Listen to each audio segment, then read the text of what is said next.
Hi guys, David Stone here, and today I have just got to share with you something that I have just come across myself literally this morning. It was amazing.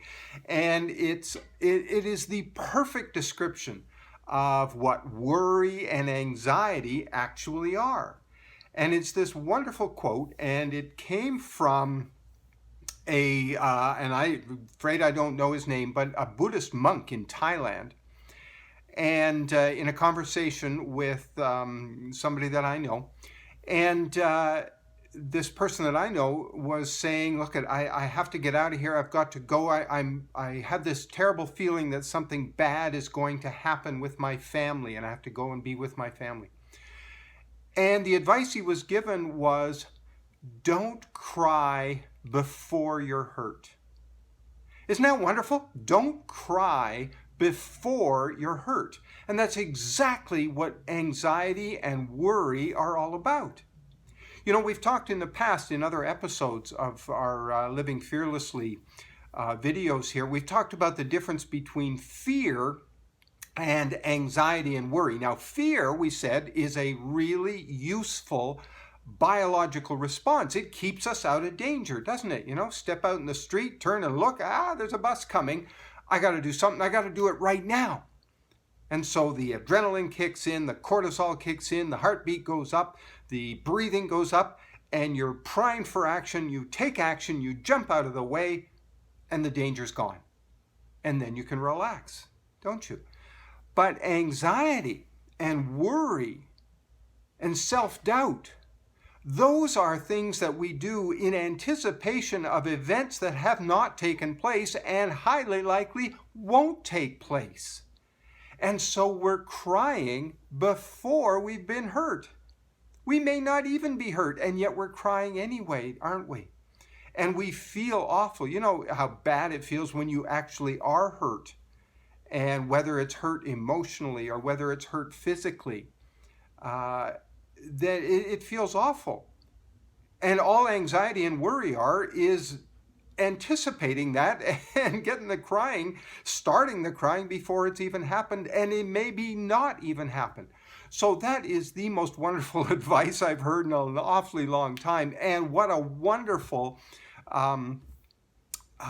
description, if you want, of what anxiety and worry are actually about. I've also heard it described as planning for what you don't want to happen.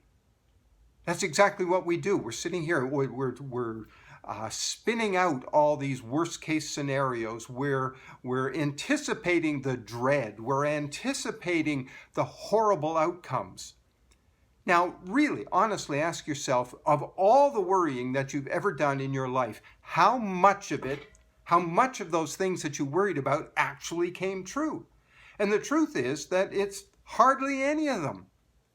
Most of them never happen, and yet we go through all this suffering, all this terrible feeling, terrible emotions, all this crying when it's never actually going to happen. So why would we waste that kind of effort? You know, we're smarter than that. We know, why would you advise somebody to cry before they're hurt? Of course you wouldn't. You know, you could say, look, why don't we do something to avoid the hurt? Or at least wait until it happens. Maybe it won't happen, which is highly likely.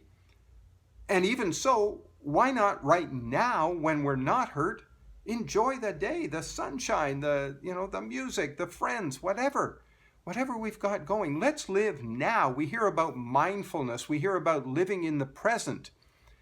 And anxiety and worry are living in a future, a horrible future that is unlikely to ever come to pass. And if it does come to pass, well, we'll deal with it then.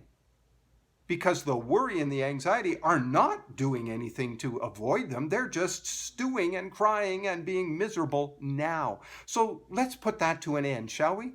And let's decide right now that there will be no more crying before we're hurt.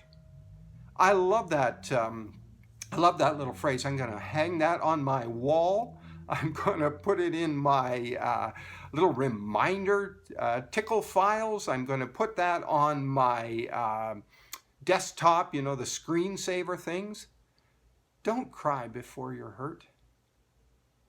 Because we all do too much of that. We all do spend too much time crying about things that, frankly, aren't going to happen. And look, if you want to talk about this, if you want to talk about learning how not to cry before it's hurt, I would love for you to get in touch with me. Right there, you can see there's my email address. I always give my email address, my personal one, where you can get in touch with me directly. And I promise I will respond to you. I will always respond to you. And let's chat. Let's see what we can do about cutting out some of this crying when it's simply not necessary. I'd also love it if you could like and share and comment on these videos right down below here on YouTube. And I would love it if you could subscribe to our channel and share it with your friends. Because we're going to share one of these. I try and do one every single day as much as I can. And our mission, my mission, is to try and rid the world of all this needless worry and anxiety. So if you're with me, stay with me, and let's make this day a wonderful, wonderful, wonderful day for you. Thanks so much. I'll see you later.